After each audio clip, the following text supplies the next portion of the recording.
Mong sudan karon guys oh. Repolyo. Ang isa nagpalit og sardinas, dugay kayo. Hantod karon wa pa kabalik. Abot na. Asa man day ka nagpalit og sardinas sa Kalinan? Kayo. Sardinas tra, libot. Grabe, alas 5 na ka. Alas 5 pa kami nakaw. Basta na orasa ron, murag hapit naman guro alas 7. Grabe mo nila 5. Oh, hayag pagod ngit-ngit oh.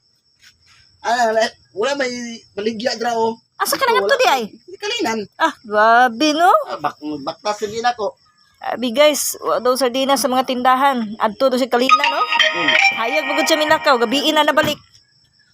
So, ikaw daw pa pangita dito, wala kayo. Abi no, basi gibugatan kasi mong dala. Unsa day mong dala? Sardinas. Okay. Abi bugatan no, murag 50 kilos guro na ba? Man dito, muli tinda. Ato ko sa ubos. Ah, grabe no, tanan tindahan dire libot din mo. Abot di ka sa ubos. Muli gibaligya kanino. Yo. Sa tindahan na sirado. Panawagan be. Panawagan mga tindahan. Dugay ni abot. Ikaw paliton, dili ka mo palit. No na daw. Unsa na ron ngit-ngit na. Hilakaw ka ganiha hayag pa. Hayag bago to. Mata siguro hayag. Paranaw. Ay takyangon ta karon. Suguon ka ikaw palit di ka. Suguon. Pero kita ang mulakaw.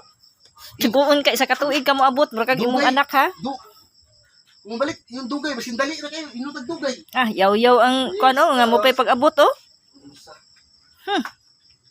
Wala nga.